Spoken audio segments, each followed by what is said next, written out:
Olá, sejam bem-vindos a mais um podcast da Sala da Diretoria. E hoje a gente vai tratar de um tema super importante que tem que ser discutido em casa, nas escolas, em vários ambientes, que é nossa convidada é a Sabrina Forte, que eu sou particularmente fã dela, ela é ginecologista, obstetra, sexóloga, e a gente vai tratar sobre educação sexual na infância e na adolescência. Sabrina, muito obrigada. Eu que E agora agradeço o eu vou deixar convite. com você.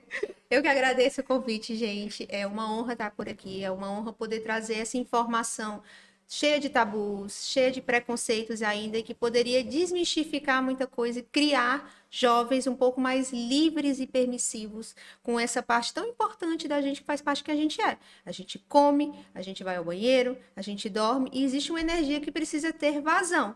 Por que castrar? A gente está aqui para modificar um pouco essa história.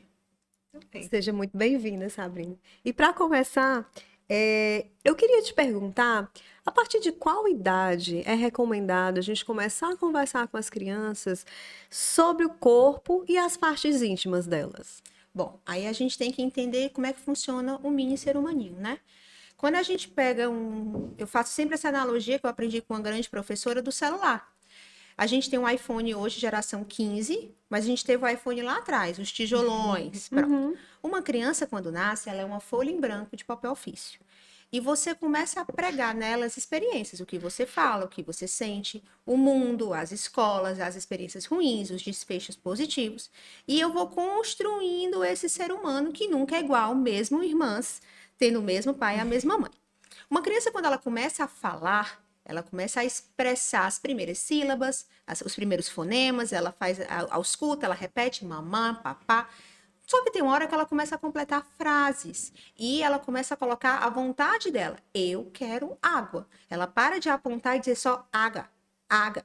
Nesse momento, a gente está falando o quê? De uma criança com 3, 4 anos que começa a fazer a parte criativa, de questionar os porquês. Por que que o avião voa? Por que que o papai sai pela porta todo dia? Então, neste momento, eu começo a trazer na linguagem da criança. É importante sempre eu descer na altura dela, nunca apontando o dedo. Você não está na autoridade, você está construindo esse processo neuropsicomotor e sempre questione. A criança fez uma pergunta sexual para você. De onde vêm os bebês? Que é a pergunta chave. Você não precisa dizer que veio do repolho, como eu fui criada desta forma, da cegonha, que ninguém precisa mais. A gente tem tanto medo de falar termos, por exemplo, o olho, a bochecha, a boca, pênis, vulva e vagina tá no livro de anatomia, tá no dicionário. Eles não são termos chulos. Os termos chulos a gente pode evitar e tirar desse dicionário infantil. Então, quando a criança perguntar de onde vêm os bebês, ele vem do fruto de amor do papai e da mamãe. Uhum. Então, o papai tem um pênis, porque ele vai perguntar durante o banho, para que serve o pênis, papai? O que é o pênis? É onde sai o xixi. Ele não quer saber do espermatozoide. O tijolão, que é o cérebro de uma criança de 4 anos, ela não atinge essa informação. Então, muitas vezes, quando a criança faz uma pergunta, o primeiro conselho que eu te dou, pergunta, onde foi que você viu isso? Tem uma história, tem um vídeo muito famoso na internet, não sei se vocês já viram, de uma mãe, não é um vídeo brasileiro, ela tá aqui batendo um bolo, e uma criança em torno de 8 anos diz, mãe, que é virgem? Ah, eu já vi.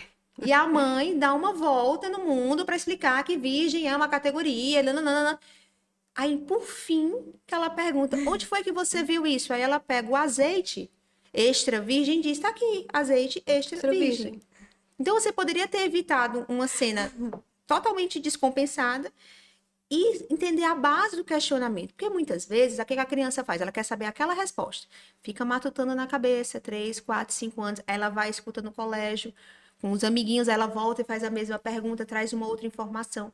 De onde vêm os bebês, eu não preciso explicar ainda dos gametas, cromossomo XX, XY, gestação, sexo. Ela só quer saber de onde ela veio. Então, você veio da história de amor do papai e da mamãe, do pênis que entrou na vulva. Ponto. Ah, mamãe, entendi. Show. Alguma dúvida, meu amor? Não, qualquer dúvida que você quiser e perguntar, vem que a gente refaz. Você tem que ter o controle da situação, a zona de segurança que essa criança ela tem liberdade de te perguntar. Se você não fala em casa, não se iluda.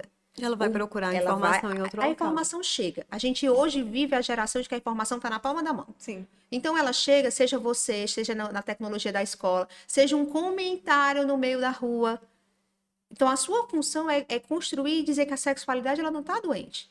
Então, voltando para a tua pergunta, quando falar? Aos 3, 4 anos você começa. Que aí, antes de falar de sexualidade, a gente já pode começar a introduzir a questão da prevenção do abuso. Exatamente, que seria a nossa próxima pergunta, né? Como é que A conversar, a importância importância dessas pra conversas. prevenir o- Na realidade, assim, contando o meu caso, especificamente a gente, né? Eu tenho uma filha vai fazer 6 anos, e desde muito pequenininha, assim, desde os 3, quando ela começou a entender, formar frases, a gente disse, filha, quem é que pode limpar você? É o papai, é a mamãe, e ela ia sempre estimulando a autonomia, né? Mas Quando você ela... explicava para ela, antes de fazer Isso, a permissão e proibição, você dizia o que era o órgão, para que serve, sim, como aqui, ó, funciona. não pode pegar, não pode, por quê? Porque esse aqui hoje você Tem que faz lavar as xixi, tem que mãozinhas. lavar as mãozinhas, sempre explicando, né? E orientando, porque a gente tem muito receio, né, de quem é que, enfim, e sempre orientando, principalmente quando ela fez o desfraude, ensinando a se higienizar, fazer a higienização correta. E elas, papai, só quem pode de homem me limpar é você. E aconteceu até uma situação em que ela foi para casa de um familiar e ela voltou com a roupinha suja. E a gente perguntou, por que você tá voltando com a roupinha suja?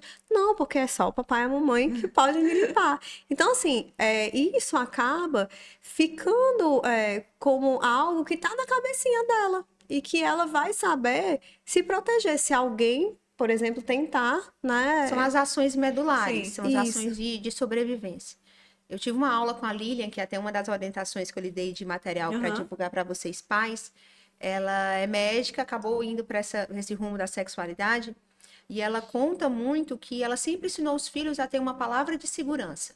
Então, além de você ensinar que aqui só quem pega é o papai e a mamãe, aqui não pode pegar, em qualquer situação de emergência, que ela aprenda.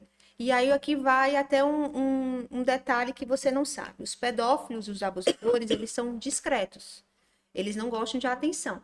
Então, tudo eles fazem na surdina. Esfrega tranquilamente, você não percebe a movimentação ali do roçar. Onde é que você chama a atenção de alguém? Gritando. Então, ensine os filhos de vocês que qualquer movimento suspeito não era para pegar, pegou, não pode contar para sua mãe, não fala para ninguém, senão eu vou matar seu pai e sua mãe. Grite. Porque a partir do momento que você grita, onde você estiver, para tudo, a atenção vai para olhar, principalmente uma criança que está gritando. E essa minha professora, na época, ela contava que estava num shopping em São Paulo, um shopping muito grande, e ela sempre acompanhava o filho, tinha mais ou menos a sua idade, no banheiro feminino. E aí tinha uma irmã, e a irmã naquela piada que não acrescenta em nada, que ele deveria ir para o banheiro masculino, sozinho, que ele já tinha idade, tinha liberdade, e ele encheu, feito pavão, e disse que ia. Com 3 minutos ele grita, ele começa a gritar no banheiro masculino do shopping. Ela não contou pipoca e ela entrou, um monte de homem fazendo suas excreções, e ela não tô olhando, cadê meu filho, cadê meu filho? E ele gritou, mas entenda, ele gritou porque a porta estava trancada. E ele não conseguia abrir. Mas ela ensinou que Em qualquer situações de situação de perigo. emergência que você se sinta violado e com medo, grite que a mamãe vem aonde ela estiver. Não tá errado. Sim. Então, primeiro você entender a palavra de alerta, você estimular o grito, você explicar que tudo que acontecer de esquisito pode contar. Um dos casos também interessantes que eu já atendi, de a menina na casa dos pais, a questão do banho, que é uma pergunta muito frequente. Toma o banho com a criança, não toma o banho com a criança? E ela, na casa dela, ela tinha um hábito de realmente tomar cada um banho no seu espaço. E num belo dia, houve a noite de pijama das meninas. E aí, no outro dia, a mamãe, e aí, como foi? Como foi o dia, como foi a noite com as amigas? E ela disse, mãe, engraçado, o pai da fulana foi tomar banho comigo. E me deu banho. Até esses detalhes sórdidos, foi banho mesmo ou foi abuso? Então, entra porque a criança ela não tem noção. Uma criança de 4, uma criança de 6 anos, primeiro você precisa acolher que o cérebro dela não chegou na informação do abuso. Ela entende que o toque é bom. E isso a gente precisa acolher, que a criança geralmente abusada, uma criança molestada, ela sente prazer. Mas isso porque o cérebro dela, ele é só a parte sensorial. Ele não é a parte de cognição. Ele não entende o prazer, o sexo, a dimensão da procriação. E tá tudo bem. Hoje, como sexóloga, eu atendo o fruto, a consequência desses abusos. E muitos carregam culpa. Eu sentia prazer no abuso com meu pai, eu sentia prazer com o abuso com o treinador ou com a babá. E tá tudo bem, a gente acolhe essa criança ferida, a gente começa o processo de terapia sexual para entender que lá atrás, vamos conversar hoje adulto com essa criança, você não tinha culpa. Toda criança merece ser protegida, cuidada, amada. Ela é nossa, do Estado, até ela completar a maioridade. Sim. Então, os genitores têm essa tutela, esses cuidados, mas a sociedade tem um papel de fiscalização. Então, sempre trazendo para você uma linha que eu não consigo separar as suas perguntas. É uma linha que vai complementando. 3, 4 anos eu explico o que é, que serve para fazer xixi, que pode ter sujeira, então tem que lavar as mãos. Eu faço a prevenção do abuso. Eu vou crescendo e vou agregando informação onde aquele cérebro infantil consegue aguentar. E essa questão do desfraude, né? Que a criança tem orgulho do cocô e a questão da higiene pessoal. Como é que a gente pode ensinar os hábitos de higiene aí para essas crianças e também a família não cortar esse flow, que é a obra de arte que elas vêm mostrar pra gente? Precisamos entender um pouco de psicanálise. Sigmund Freud foi um psicanalista antigo, que foi um dos caras geniais que trouxe isso. Tem quem concorde, tem quem não concorde, que são os nossos marcos. E o primeiro marco de uma criança é a parte oral. Quando eu tenho um bebê que nasce, eu coloco no colo, eu pego, e o prazer dele está na boca. Eu coloco o meu seio, que tem o quê? Vem prazer, minha mãe olhando para mim, minha mãe pegando em mim, um leite quentinho me nutrindo. Então, a fase oral, que é a primeira fase que marca, eu sinto prazer pela boca. Quando eu faço esse rompante antes do desfraude, mas na boca, eu tiro uma amamentação agressiva, eu não faço de maneira gentil, eu tô chorando, eu tô brigando com meu filho, a amamentação é um mártir para mim. Então, se isso aqui não tá legal, eu tô marcando no meu filho que a fase oral dele não vai ser saudável. Então, aquela criança que tem dificuldade para comer, Sim. aquele adulto que tem dificuldade para beijar na boca, que tem um paladar um pouco mais complicado, não estou dizendo que é o único motivo, mas que a gente vai voltando na história, o quebra-cabeça vai fazendo sentido. Aí a criança cresce, depois ela quer pegar tudo e colocar na boca, né? Criança de 1 ano pega, deixa a criança sentir as coisas. Hoje a gente tem uma chuva de mães neuróticas. Primeiro, a pandemia, tudo passando álcool em gel, criança não pega. Aqui entra até 2 pontos importantes. Que se criança leva tudo para a boca, os adultos têm que tomar cuidado ao pegar a mão da criança. Sim. Então, você não visita recém-nascido, você não dá beijo em rosto e em mão, porque tudo ela tá colocando na boca. E deixa ela sentir a textura da coisa, o sabor da coisa, a cor. A criança, o recém-nascido, ele vai formar a imagem em torno de 6 meses, 8 meses. Mas com 2 anos ele tá vendo um mundo. Ele quer explorar. pegar, ele quer explorar. Que são mães que colocam o menino no cercado, parece um hamster, o menino não consegue pegar as coisas. Óbvio, a tomada, a eletricidade, o fogo. Mas uma criança ver o fogão, olhar de longe a chama, é uma curiosidade. Olhar a chuva, olhar o sol, pegar. Esse é um momento também do marco cerebral. O outro marco é a região anal. Eu tenho percepção do meu esfíncter. Quando eu sou criança, eu faço xixi, cocô e eu não sei quando ou como isso acontece. Acontece. Antes do desfraude, você vai me lembrar muito bem, a criança diz, mamãe, xixi. Ela começa a avisar, porque a umidade, o inchaço da fralda, ela incomoda. A sensação do esfíncter que vai abrir, vai passar a massa, o bolo fecal, incomoda. Ela começa a te avisar. Para a criança, o cocô é a primeira obra de arte. Então, ela tá no banheiro, ela coloca aquela massa fecal, mamãe, eu que fiz sozinha. Você precisa entrar no mundo lúdico. Qual é a outra castração? Tira a mão daí, menino, porque ele quer pegar no cocô. Crianças explodem pra vida, né? Deixa eu contar aqui uma situação. Eu tive quando eu era bebê, e quem me conta é ela. E aí depois eu vou dar um carão nela. Eu fiz cocô, peguei na fralda e me sujei todinha achando lindo. Aí ela pegou e disse pra minha mãe, ô mãe, Joga ela no lixo. joga no lixo, mamãe, ela tá suja. Tinha 7 anos, Olha, né? eu posso ter se traumatizado por Mas causa olha que disso. interessante, para você, talvez o cocô significasse sujeira. Então, se um cachorro fez cocô, você foi criada que cocô é lixo. Cocô é lixo. Ok, cocô é a excreção do corpo. Sua mãe ficou aí numa sinuca de bico. Coitada. Amor, é sujeira, mas a gente limpa e fica não, cara. Não precisa jogar no lixo. Bem limpinho. Aí você trabalha com a questão da sustentabilidade, que você não pode jogar tudo fora, que você conserta, você começa a trabalhar aí. Traumatizou a bichinha, né? Tá vendo? Terapia nela. Falei ontem esse caso da terapia, inclusive. Falou- Eu tava falando de ti na terapia, né? Que eu vinha fazer. Quantos anos você tem? Eu tenho 30. Olha só, 30 anos conversando sobre isso na terapia. E você achando que não precisa, né? E a E não psicanálise, precisa. tá? Amo. E aí, a criança, quando faz essa primeira obra de arte, entra no mundo dela. Larga o celular, larga o estresse, desce na altura. Meu amor, parabéns. Vamos agora mandar o cocôzinho para o mundo dos cocôs? Aí você ensina o que é a descarga. Você ensina o que é a privada. A criança às vezes pega, como já aconteceu no consultório, coloca na lancheira para levar para os amiguinhos. Pra mostrar. Guarda na. Mamãe, aquele cheiro de cocô e você não sabe de onde está lá os cocôs dentro da gaveta de roupa. Mas a criança ela não faz por maldade. Ela faz porque ela quer guardar aquilo que ela fez só. Primeiro sinal de independência. Então, é muito bonito pais estimularem. O que, que a gente vê hoje? Pais deixando desfraude 4 anos, Isso. 6 anos. Crianças que não Eu tenho fazem xixi casos na no cama. primeiro ano, né? Que é 7 anos, ainda usa fralda. E aí você vai entender que existe uma superproteção dos pais, ou existe infelizmente, uma ignorância desses sinais. E é difícil vocês, como que estão ali na linha de frente de educação, porque quando chega para mim, eles estão pedindo ajuda, eles Sim. já estão cientes que algo não tá. Mas Mas com vocês, nós somos as responsáveis por dar o sinal de alerta, né? pronto, vocês são as Pedir, fiscais. fazer o encaminhamento, pedir, né? É. Vocês são Pedir socorro. as fiscais Até porque, diretas. por exemplo, no desfraude é uma ação das escolas, né? A gente trabalha junto com as famílias.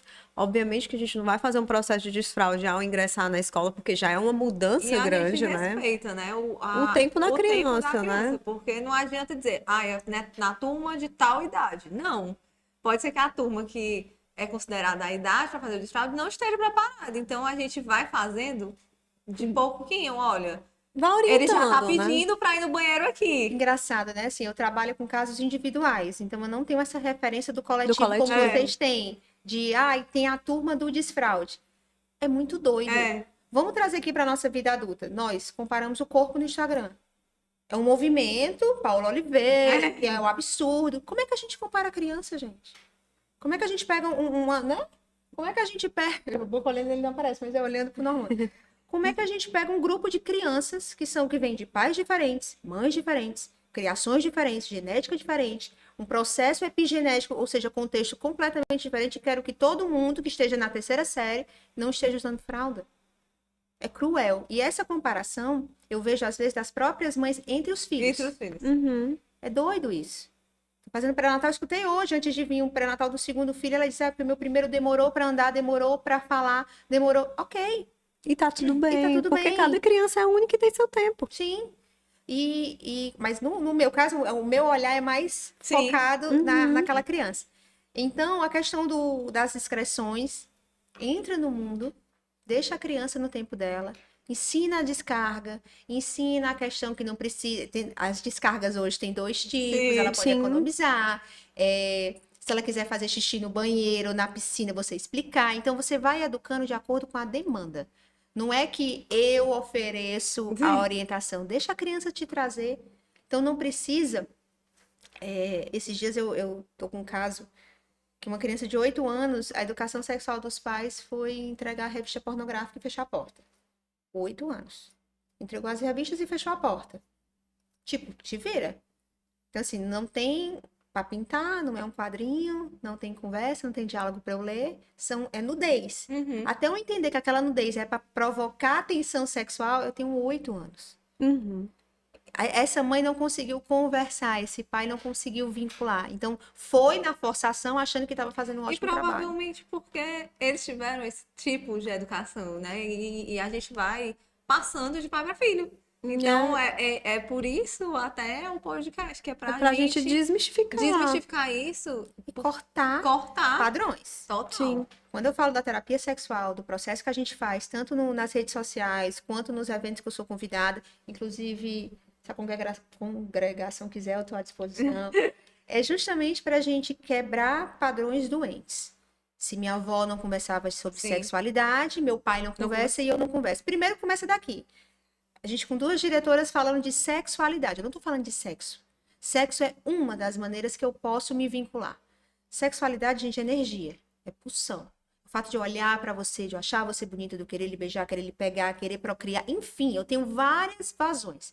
Quando eu não tenho a apropriação do meu corpo, da minha vontade, eu não consigo colocar isso para fora, eu vou adoecer. Se eu sou criança, eu tenho dificuldades para fazer cocô e xixi, eu tenho dificuldades para comer, eu tenho dificuldade para falar. Se eu sou uma adolescente, eu tenho dificuldade para me relacionar com a minha tribo, com a minha turma. E se eu sou um adulto, eu não consigo me entregar. Então, o meu trabalho não é de todo ruim, porque vem de um processo errado de pais e filhos, mas a minha meta é eu trabalhar cada vez menos, porque as pessoas estão saudáveis. Elas conseguem falar. Tira para nossas amigas. Quantas não conseguem falar para os seus digníssimos que não quer, que não pode, que não vai? A primeira traição. Então, a primeira traição começa eu, com 4, 5 anos, eu não tenho a permissão de chegar para o meu pai para dizer, não queria fazer isso. Tá me machucando. Eu não tô bem. Não faz isso comigo. A gente foi da geração da palmada, do cinto, Sim. da violência para educar. E a gente vem hoje a questão da palavra, do exemplo, da conversa, ou até mesmo da punição. A minha mãe tinha muito isso. A gente adolescente, eu adolescente, não batia mais. Mas era no auge da internet, ela tirava o modem. Era uma punição. Sim. Né? Era uma multa. Né? Tirava a televisão. Então, não precisava da violência para dar uma autoridade. Sim. Mas a criança, às vezes, ela tem tanto medo que ela não sabe para quem conversar. É aí que você entra mais uma vez, você abre mais uma vez a porta pro abuso. E agora, assim... Falando em adolescência, né? Eu falando em adolescência... Vai, Marcela. Eu queria, com essa descoberta, né, do corpo, das diferenças dos órgãos sexuais, como é que a gente faz? Como é que a gente ajuda essas crianças para promover essa questão do respeito entre as diferenças dos meninos e das meninas?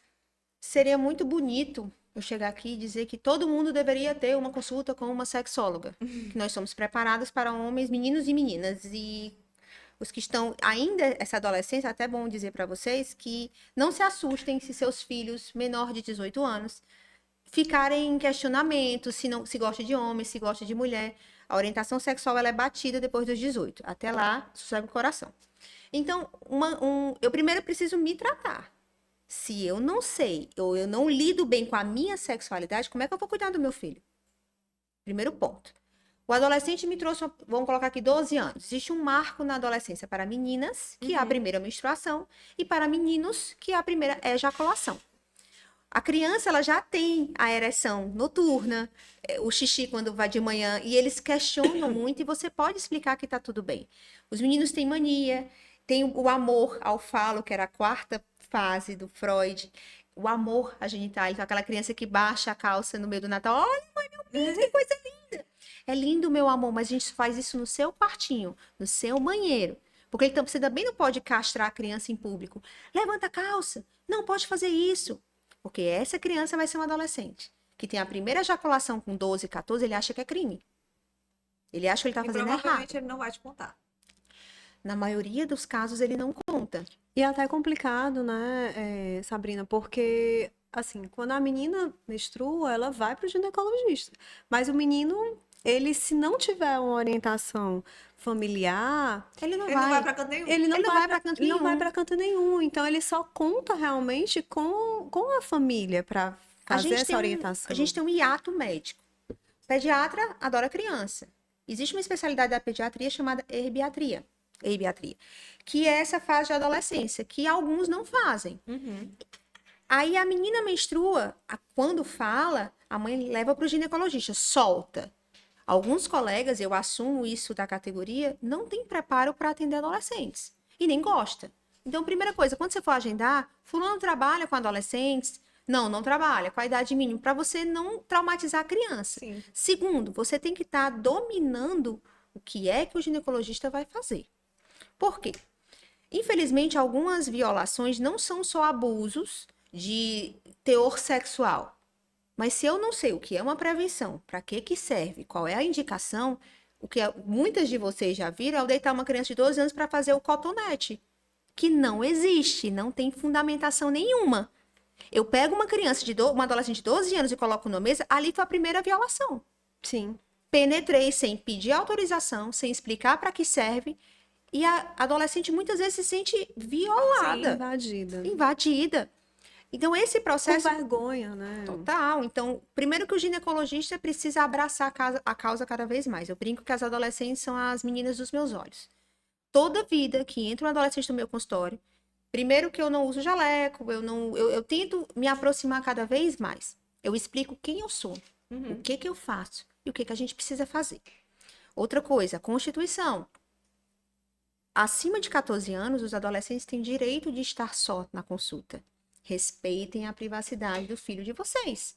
Ai, mas ele é de menor. Sim, mas ele não vai votar, ele não vai matar, ele não vai procriar. É uma intimidade que ela pode sim ser construída com pai e mãe. Aí é responsabilidade sua, 13 anos para trás. Sim. Construir esse laço. Construir esse laço. O que eu faço? Eu divido em 2 momentos. O primeiro só com essa demanda, principalmente porque existe uma curiosidade sexual e quem define não sou eu, não são vocês. Eu tenho que dar informação que sim, pode ter infecção sexualmente transmissível, sim, pode engravidar, sim, pode trazer traumas, mas você vai se sentir pronta. E como é que a gente pode fazer isso da melhor forma? Quando? Quem decide é adolescente. Então, nesse momento, eu explico o que é o meu trabalho. Está sentindo alguma coisa? Não. Eu não preciso tirar a roupa dessa adolescente. Não precisa, a gente só faz prevenção naquelas que já começaram relação sexual de acordo com o protocolo do Ministério da Saúde. Pergunta principal, vacinação. Cadê a vacinação de HPV? Esse é o nosso trabalho.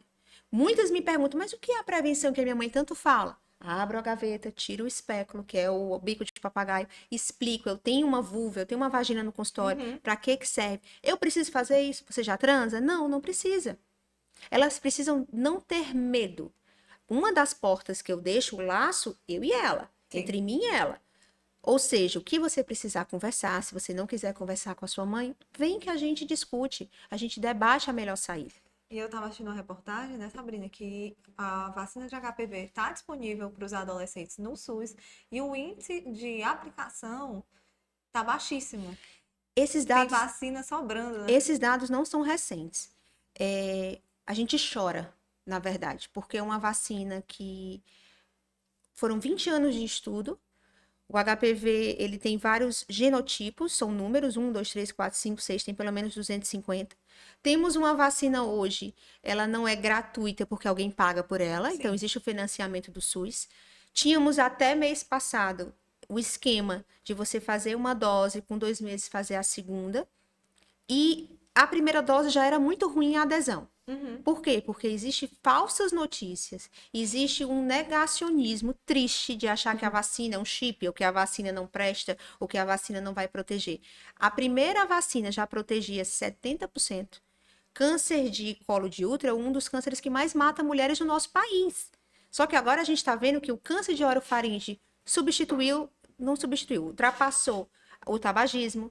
Hoje o sexo oral HPV está em câncer de boca, câncer de orofaringe, câncer de vulva, câncer de ânus. E os homens são transmissores. Nós, mulheres heterossexuais, nós adquirimos uma virgem. Ela vai adquirir no sexo. Só que a solução não é não transar. A solução é o que eu posso fazer para melhorar a questão de saúde comunitária. Precisou sair em grandes notícias como o Fantástico, só que é bizarro a quantidade de vacinas vencidas. Houve demanda do mercado, começou as clínicas de vacinação particular, Sim. porque se a gente for discutir diretriz, homens e mulheres até 45 anos têm benefício. Mulheres por esses cânceres e os homens são transmissores também. E eu não tô nem falando aqui da questão das verrugas, que ainda tem uma estigmatização que a gente resolve, fica zerado, maravilhoso.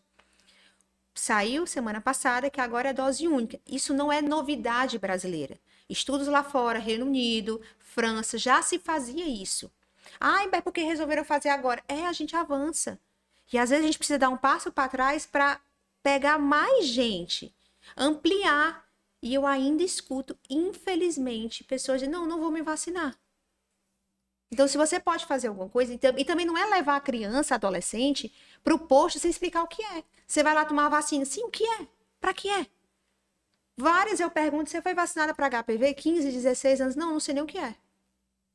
Aí quando eu digo aquela das escolas, eu fui. Não sabe nem para que funciona. E as pessoas ainda acham que falar de sexo estimula sexo. Pelo contrário. Quanto mais eu falo de sexo sério, sem deboche, sem piada, sem rótulos, eu estou esclarecendo. São aquelas piadas ainda estruturais, né? Um homossexual, aquele viado, aquele baitola, tal. A criança e adolescente que escuta aquilo, ele acha que aquele rótulo é o que o pai e a mãe dele acham. Então eu sempre brinco, cuidado. A lei tá aí, pode ser presa e é um crime inafiançável. Como é que a gente pode, que nem a história do negro da nossa época, Sim. malhação, Sim. era o negro, era a gravidez na adolescência. O jogo tá mudando muito rápido. Não sou mãe, não tenho filhos ainda, mas pelo que eu atendo, nos últimos 5 anos já mudou completamente o atendimento. É bem... O TikTok, o Instagram. E, Sabrina, qual é a abordagem para ensinar sobre esse respeito mútuo entre meninos e meninas desde cedo? Começa com pai e mãe. Se você tem a sua primeira referência de pai e mãe, um casamento doente, um relacionamento onde pai bate na mãe, pai solta palavrão, pai desrespeita, o pai menospreza, o pai humilha. E eu não tô falando só do homem aqui, não. Da mesma forma a mulher. A mulher que não respeita a autoridade do pai, do gestor, Não do trabalhador, admira. não admira. Quando existe uma disfunção familiar, é a primeira referência de toda e qualquer criança. Talvez antes de pensar na sexualidade, eu teria que pensar nos moldes do casamento descartável, de achar que tudo é só jogar fora, acabar e divorciou, das traições que hoje toma conta de notícia, capa de jornal. Nessa primeira referência, eu como mulher, aí aqui entra o modelo de energia que eu trabalho. Não é o único, mas estou falando de energia, consertar antes que comece os haters em cima das meninas. Não estou falando de posição profissional, nem social, nem política. Energia, biológico, instinto. A mulher ela é mais afetuosa, ela é mais carinhosa, ela é mais amorosa, ela é mais preocupada com detalhes, ela é mais dócil. O homem ele é mais espacial, ele é mais da caça, de proteger, a segurança. E eles se complementam. Aqui de várias formas, yin e yang, Adão e Eva, o casadinho, o brigadeiro e os docinhos. Aqui, essa complementação, ela sempre existiu. Não significa que eu, como mulher, eu não posso ter as duas energias em mim. Sim. Por exemplo, agora, eu sou energia masculina. Eu tô falando, eu tô passando a informação, e vocês recebendo. Sim. Então, o Normando aqui, sendo homem, ele tá recebendo a informação. Isso serve... Durante a vida, eu tenho várias flutuações. Então, como eu, mulher, mãe, posso ensinar meu filho o respeito? Como é que eu gostaria de ser tratada? Vou contar um fato para você. Eu moro num apartamento, 23 andares, 2 unidades cada. Então, eu sempre chego em casa com várias sacolas, várias compras. E tem um rapaz. Hoje ele deve ter uns 12 anos, mas eu moro lá, ele tinha um moleque, tinha 7 anos. Primeira vez que eu cheguei, ele segurou a porta do elevador. A senhora pode passar. Eu nem acreditei. Aquele mini príncipe, naquele lorde, eu olhei pra ele. A senhora pode passar. Passa, eu segurando ele, qual andar que a senhora vai? Muito obrigada. Aí ele, de nada. A senhora precisa de mais alguma coisa? Eu disse, gente, eu quero casar com essa criança. Cresceu. Um dia desse, falei nas redes sociais, um dia desse, eu também cheio de compra. Os amigos saíram do elevador. Ele segurou a porta pra mim e disse, eu lembro de você. Ele olhou pra mim. Qual andar que a senhora vai? Ele não me chamou de tia. Qual andar que a senhora vai? Eu disse, fulano, tal. Ele apertou assim, gente, eu falei de você no Instagram, vou falar de novo. Que a gentileza, ele não viu isso, alguém ensinou. Sim. Com certeza. Ou ele viu várias vezes para poder pregar, como um ato já mecânico, medular, ou alguém ensinou. Então, é você, mulher, mãe, pode ser pai também, 2 pais, enfim, quem cuida, o tutor responsável. Segure a porta, a gentileza masculina. Pergunte se está precisando de ajuda. Onde tem mulher, mulher não carrega peso, o homem carrega peso. Pergunte se está precisando de ajuda. Fale uma palavra bonita. Da mesma forma, a mulher. Não que ela esteja aqui pilotar fogão ou costurar. Não estou falando dessas habilidades. Uma mulher ela pode ser o que ela quiser. Dona de negócio, mas ao mesmo tempo respeitar o homem que ela tá. Então, você, mulher, se ganhar um presente, aceite, obrigada. E não fique, eu posso pagar meu presente. Ou eu quero. Não, aceita. A gentileza. Perdemos muito isso. Eu trabalho com terapia de casal, então muitos casais, a mulher coloca o membro poderoso na mesa. Castra os homens. A gente percebe hoje. Você é casada? Tô. Você é casada? Sim. Casada, normal. Pronto, graças a Deus todo mundo aqui tá muito bem, ninguém tá pra titia, né? Você que tá em casa, conta pra gente se você tá casada ou não.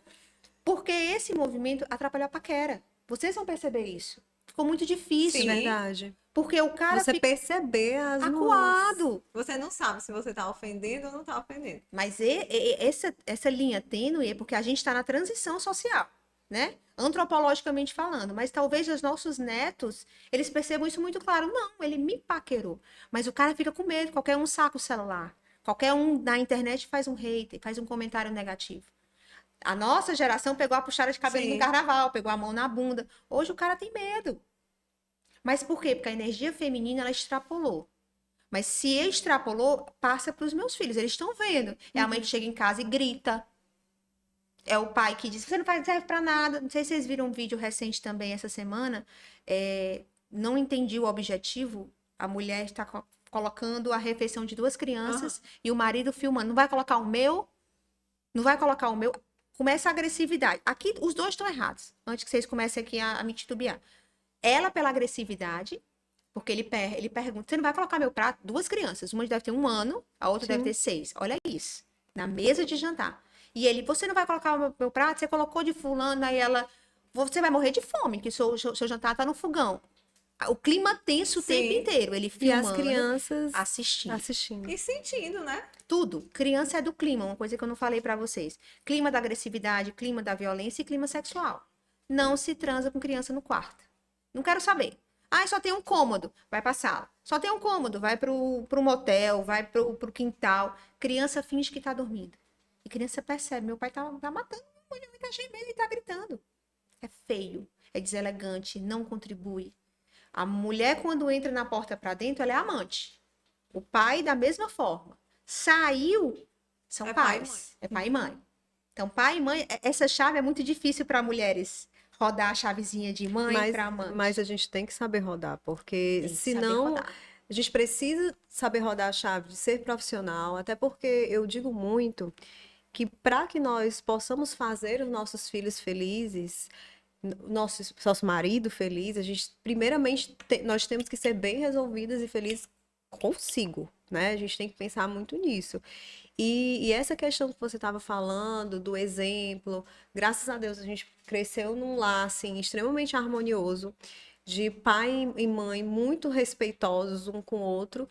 E a gente aprendeu que a relação que a gente queria construir e almejava muito ter com amor. alguém era com muito amor E respeito. e que eu acho. respeito, Mas né? não choca para é. vocês quando vê o contrário? Muito, choca muito. Imagina o contrário. Gente do ambiente extremamente doente, quando encontra amor, ele não sabe receber. Isso não, É não verdade. sabe. Porque ele não foi acostumado com isso. Criança, da mesma forma.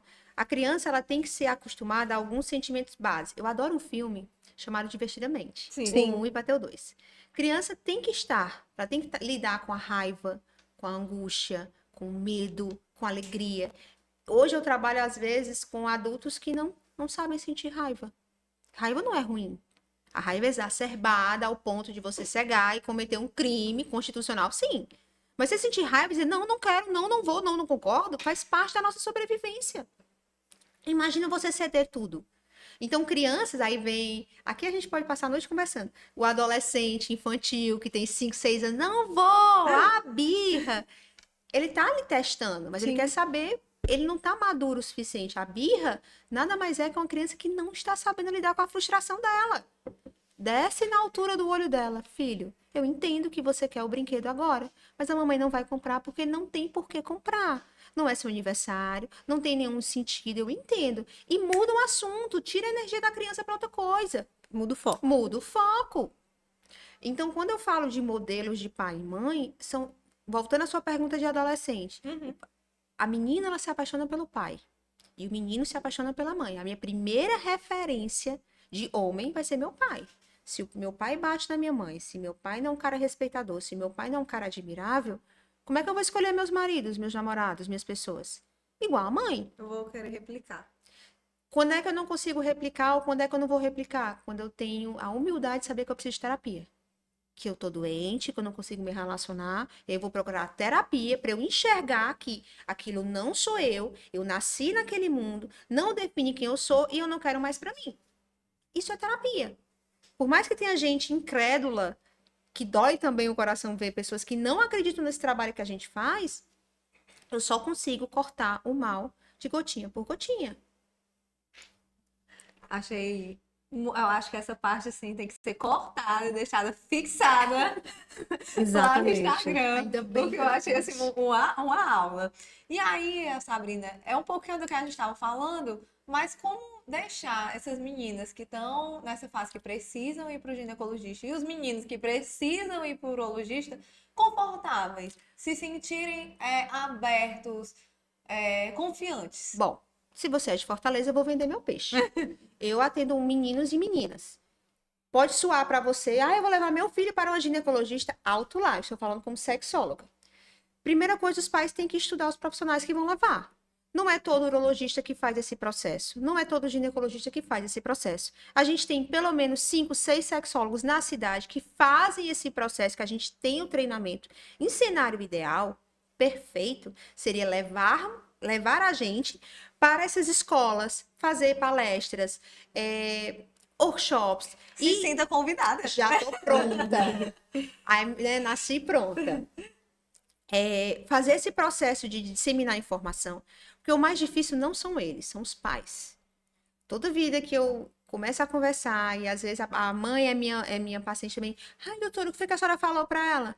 Não é da conta da senhora, porque cada consulta precisa de E é sigilo. porque existe um tabu com a profissional sexóloga. Não sei se você Tem. sente, porque muitas Sinto. vezes as pessoas não sabem o que a sexóloga faz. Nem sabe o que eu faço e leva no tom jocoso.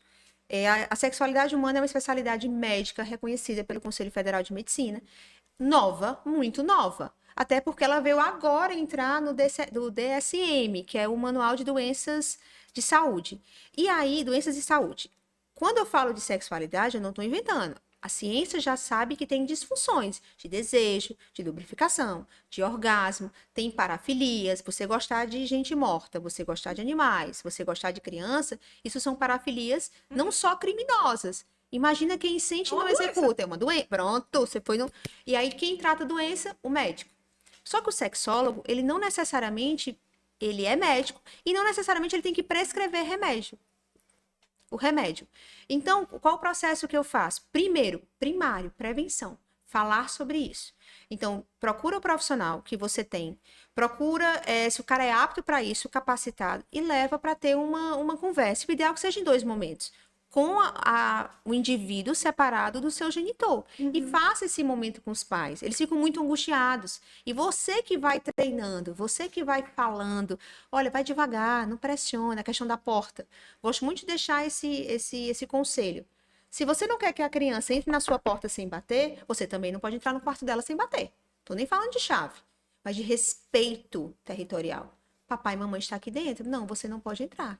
Mamãe pode entrar? Pode, mamãe. Estou vestido. Olha que sinônimo de respeito.